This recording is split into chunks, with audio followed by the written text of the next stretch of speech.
Coming up on Cronkite Sports Live, we recap the end of the Sand Volleyball season. Our Zach Pocklub has a story. The newest member of the Phoenix Mercury, Promise Amukamara, sat down with us for an interview. And of course, our very own Michael Barron is back here for our weekend forecast. He's over in the corner waiting patiently. We've got all that, so much more. This is Cronkite Sports Live. Hit it.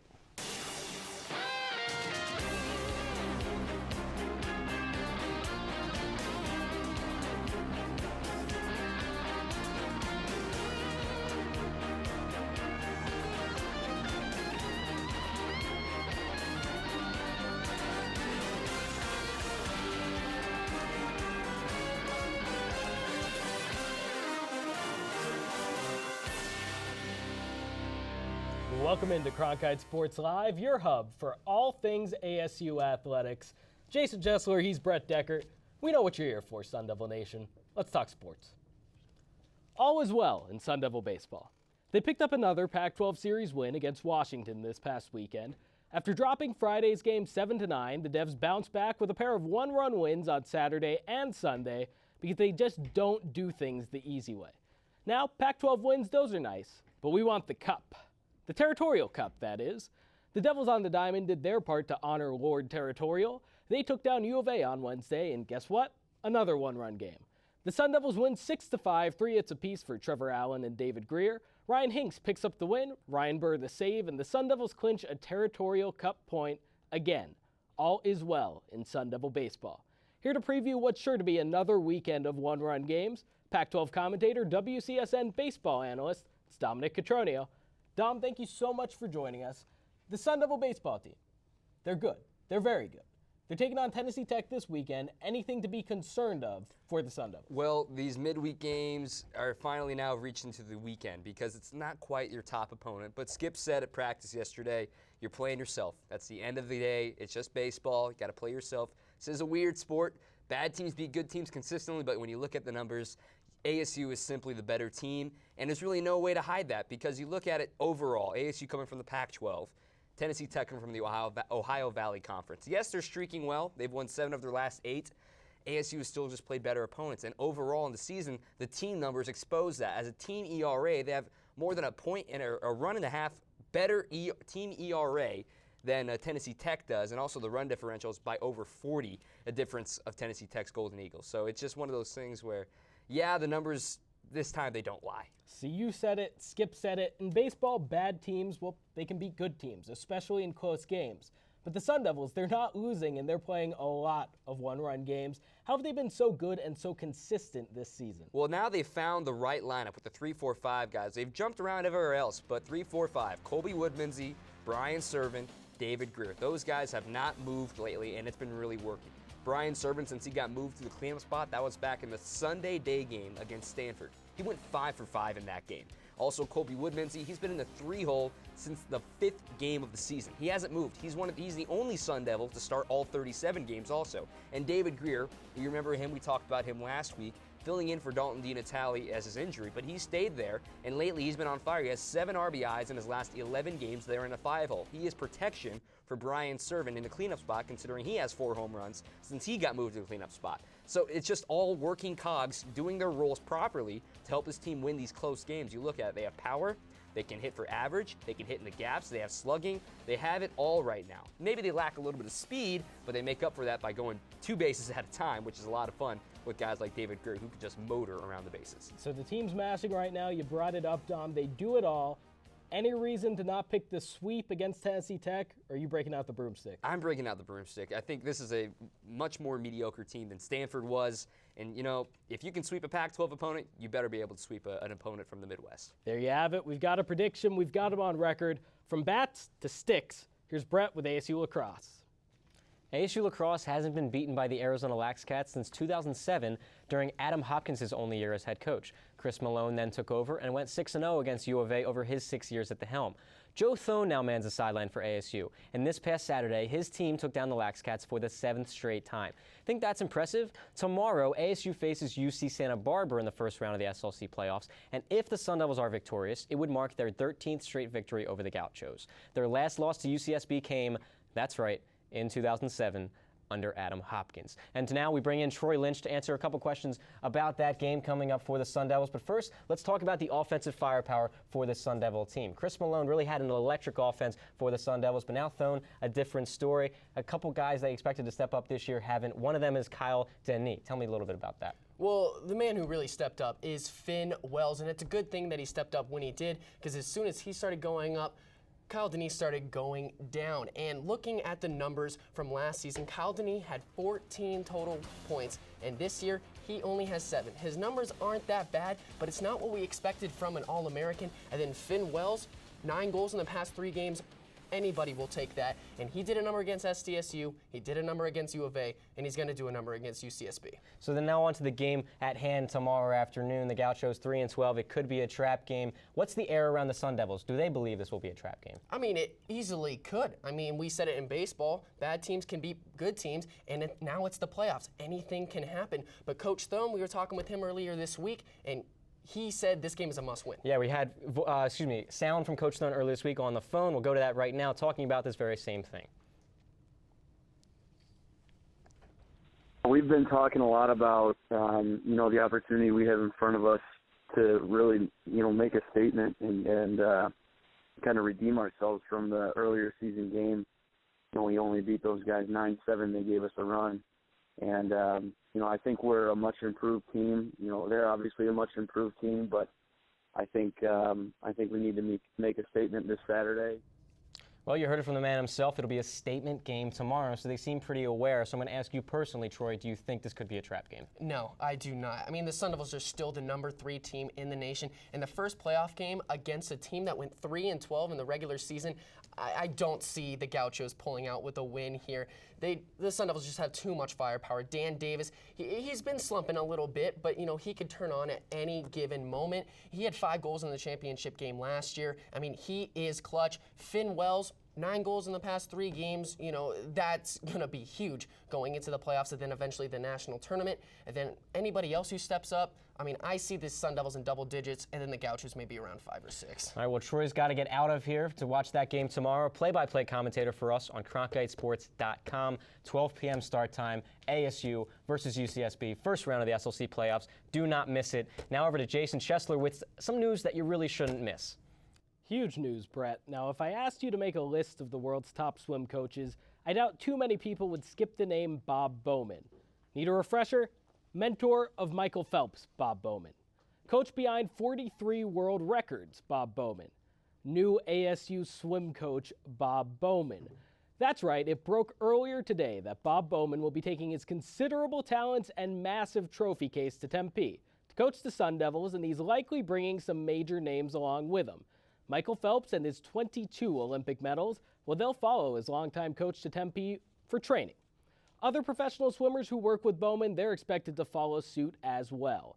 Now, following this segment and wearing a suit is Nick Wixman, our social media analyst with ASU Athletes Tweets of the Week. Nick?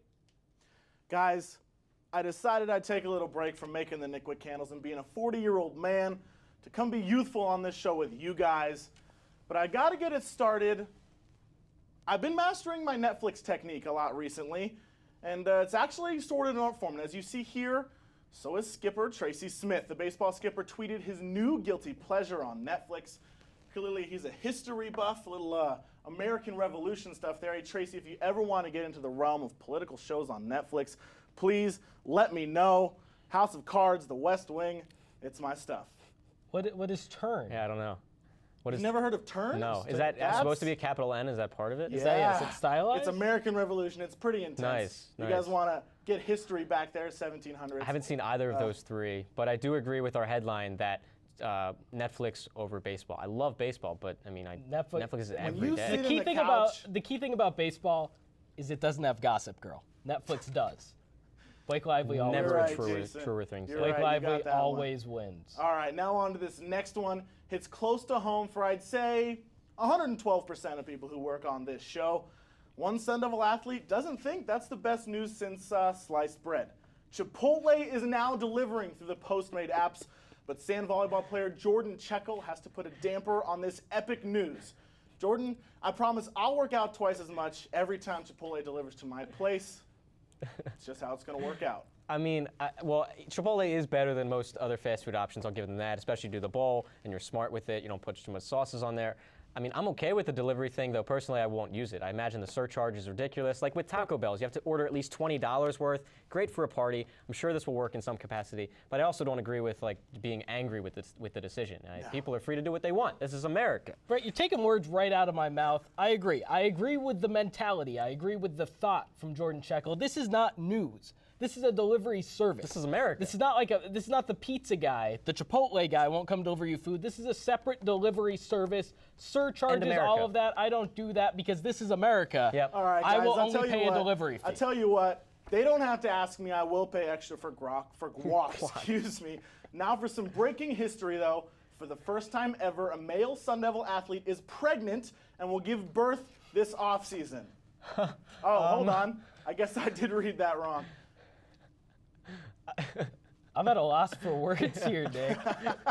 Let's send a big congrats to Shaq and his girl his and their girlfriend is new pregnant. developing Sun Devil athlete down there. I tell you what, Shaq, Nickwood Candles has been for everybody. I'll tell you what, I'll donate one for the nursery for you guys. Congrats. I did not connect those dots, Nick. I was It was a baffled. tricky Yeah, I one. was I still figured confused. I'd play with you guys a I little was bit. stunned. Yeah, but we should have kind of Good for realized that Shaq. if it wasn't Shaq, it must have been a female, Yeah. his counterpart. Like, we should have figured that one out. I so. expected more from you guys. I really expect did, but- great things from Shaq McKissick. He's a talented former Sun Devil. He really, he didn't quite carry Sun Devil basketball last year, but he did as well as anyone could have. Yeah, probably. And I Nick expect great Wixman- things. I expect male pregnancy from Shaq All McKissick. right, that's all basically. the entertaining social media I've got, guys.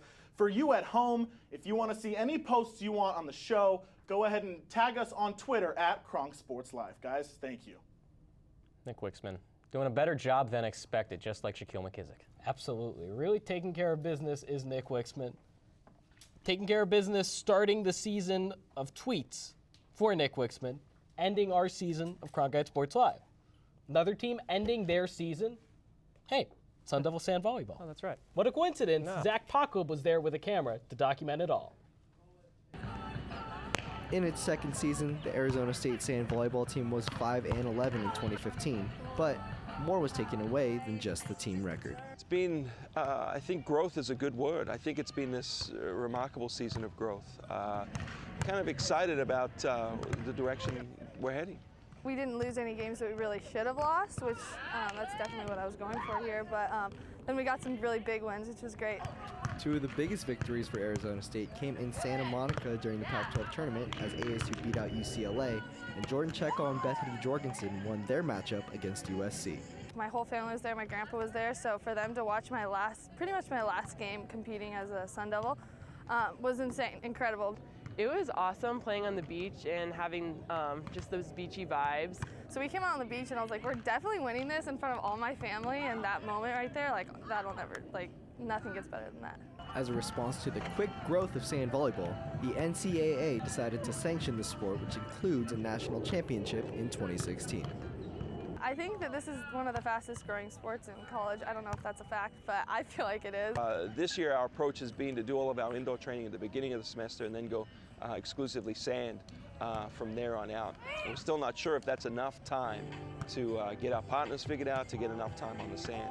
So we've got to have a serious conversation with our staff as to how we're going to do that moving forward. Sand volleyball will continue to grow as more schools like Arizona State continue to add programs. Reporting from the Parrot Club in Tempe, Arizona, I'm Zach Poklub, Cronkite Sports Live. In 2011, Dallas Escobedo became the first freshman pitcher in 21 years to lead her team to a Women's College World Series title. Of course, that team she led was Arizona State. There was another stud freshman pitcher on that team, Mackenzie Popescu. Both graduated after last season, forcing head coach Craig Nicholson into an arms race. He hoped he could find that true freshman magic in pitching duo of Brianna Maha and Dale Rindak. He didn't. After coming into the year as the 16th ranked team in the country, the Sun Devils now find themselves at 23rd with 9 games to go in the regular season. The record of 29 wins and 16 losses has them on pace to finish with the most losses in a season for the program since Linda Wells' last year as head coach in 2005. For more on that, we now bring in Elaine Wilson into the desk. And I got some more disappointing news. The Sun Devils recently suffered a 4-game losing streak. It was their first since 2009. And in that 4-game losing streak, they got swept by Oregon, and it was their first 3-game sweep since 2010 against California. It's been a disappointing year for the Sun Devils, but more so on the standards of their program. What can you say about the season as a whole? Well, the season as a whole has been successful in terms of softball in general. There's been some inconsistencies that we've seen with the pitching staff especially. If you compare both Brianna Maha and Dale Rendak to Dallas Escobedo, it's a totally different thing. And offensive production has been totally different. Amber Freeman, Sierra Rodriguez, they're doing their parts when it comes to the long ball, getting the home runs.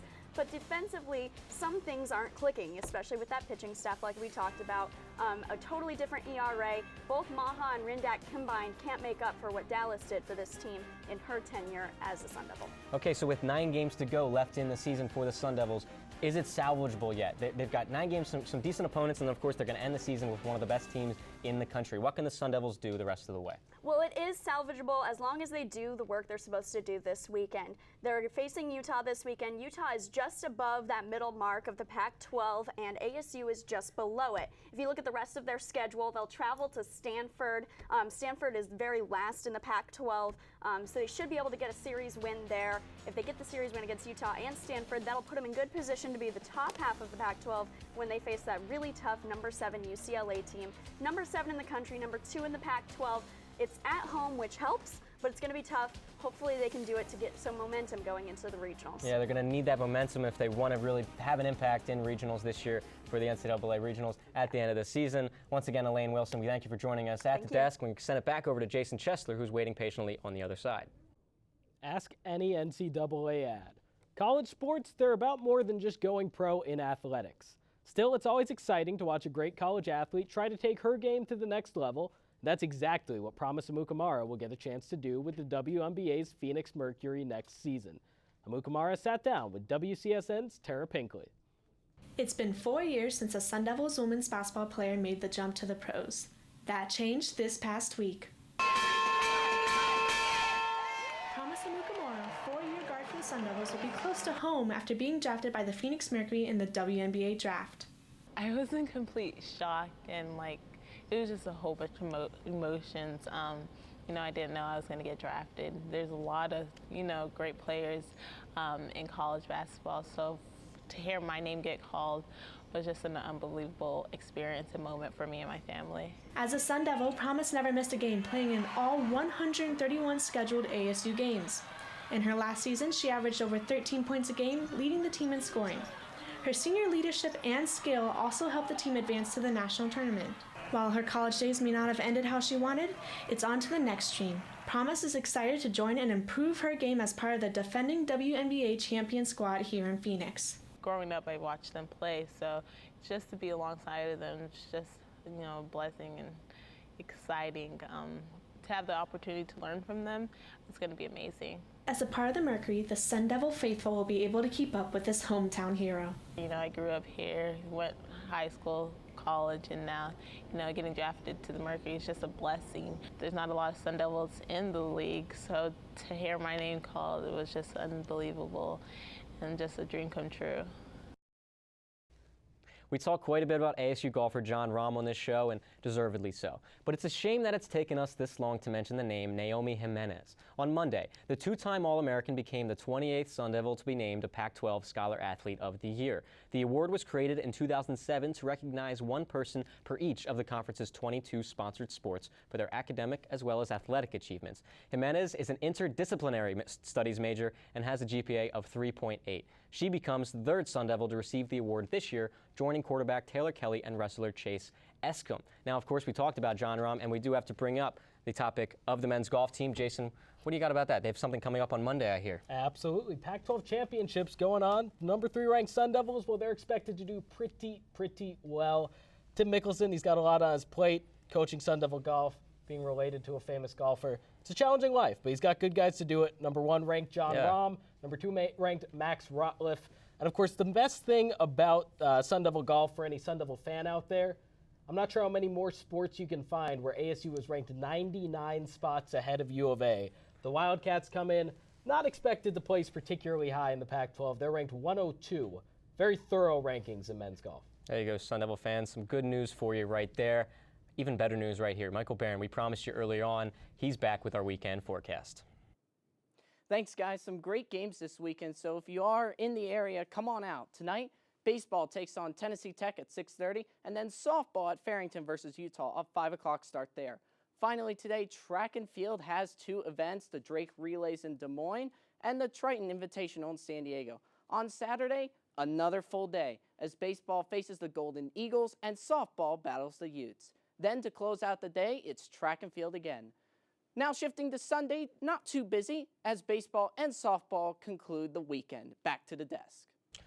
Thank you, Michael. Once again, a great job. And now it's time for the show. It's a part of the show that's become a staple this semester, the way it is. Jason and I will talk for about 2 minutes here, break things down in Sun Devil Nation, tell you how things are. Are you ready, Jason? Yeah. We begin. The ASU hockey team begins their transition to D1 of the NCAA next season. Jason, this roster was recently released, and you were the color commentator for the team this year. Give me some surprises, snubs, or something of the sort. You know, there are plenty of worthwhile inclusions. It was a stacked ACHA roster, and I'm not going to argue with any hockey decisions made by Greg Powers, but one guy who's not there, I'm going to miss him. My boy Gianni Hockey. Goodbye, Gianni Mangoni. ASU lacrosse, they face UCSB in the first round of the SLC playoffs. That's lacrosse. The Gauchos, that's UCSB. Yep. They're 3-12 this season. The Sun Devils only managed to beat them by 2 goals when they played back in February. Is this a trap game? Well, they've won 12 straight against the Gauchos. 5 of those wins came in the first round of the SLC playoffs, the exact same game they're preparing for tomorrow. Yeah, it's a trap game. Who wouldn't look at that and overlook that themselves? Sun Devils might lose this one. Much like with ASU lacrosse, ASU baseball is a nationally top 5 ranked team. And yes, I said baseball, not softball, which is 23rd and on pace to have their worst season since 2005. Which is more surprising, Jason? Got to go with baseball. Got to go with the upswing surprise. We started to see some cracks last year with softball, plus you lose 2 studs, Escobedo, Popescu. That'll make any team struggle. Baseball, we knew Tracy Smith was going to be an upgrade on Twitter when the Sun Devils brought him in. Didn't expect this total turnaround on the diamond. Now, ASU basketball, also a coaching change. They brought in Bobby Hurley from Buffalo. News came out today that he's not the only Buffalo coming here. Shannon Evans will be transferring from the Bills. He's coming following his coach to Tempe. He was second-team All-MAC last year. Brett, is he an impact player? I got to admit a little bit of a conflict of interest here first because my stepbrother, Matt Lopez, was first-team All-MAC this season at Rider University. Yeah, you know, Brett, so Buffalo, they play in the MAC, the MAC. Rider, your stepbrother, they're in the MAAC, not the MAC. Oh, the MAC. You see that egg on my face? It's okay, Brett. It's a good move by ASU basketball, I'll say that. The Sand Volleyball season just ended for ASU, which makes me wonder, what other sport would you most like to see played in sand? Tough one.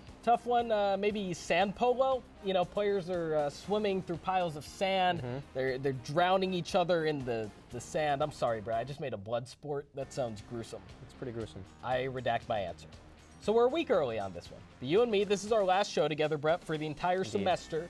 We get pretty combative here at the anchor desk, but we don't actually come to blows. We come close. Yes. 2 guys who actually get to punch each other. Floyd Mayweather, Manny Pacquiao. Pick 'em. Who you got? Well, I'm a fan of the Philippine House of Representatives. I'm also a fan of a humble, undersized human being that can pack a punch. That Pac-Man is that one.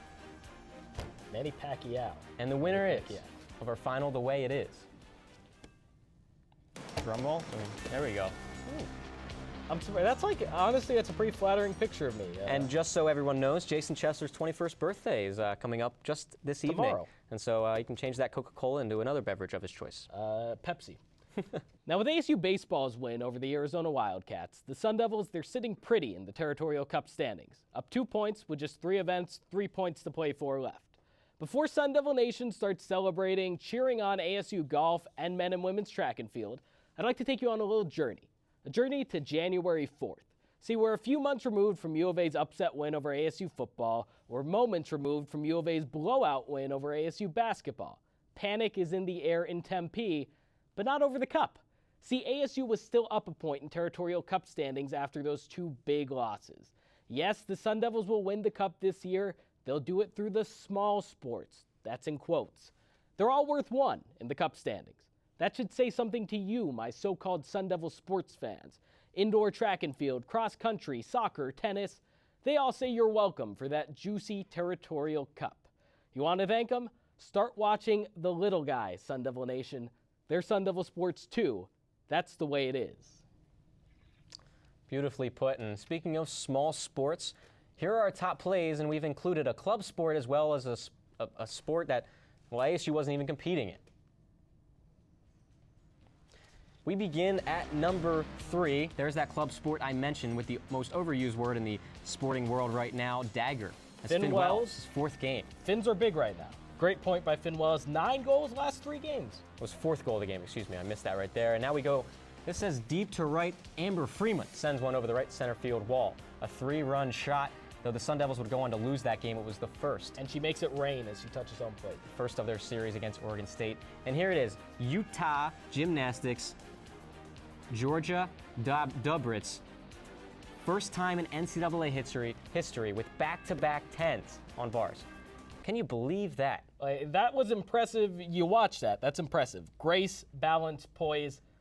It's also record-setting. Yeah, you cut it here on Cronkite Sports Live. We set records. To cut it in here on Cronkite Sports Live, not as a Sun Devil athlete or a team that we cover, you've got to set some records, and that is an impressive one to be it. That does it for us. Does it for me, does it for Brett, does it for us this semester. Don't be afraid, however. Mauricio Casillas, Jake Garcia, they'll be here next week to bring you all of your Sun Devil-y goodness in our Cronkite Sports Live season finale. Brett, it's been a great year. You as well, Jason. Thank you. Thank you, Brett. Thank you to our tech crew. And thank you, America, for watching.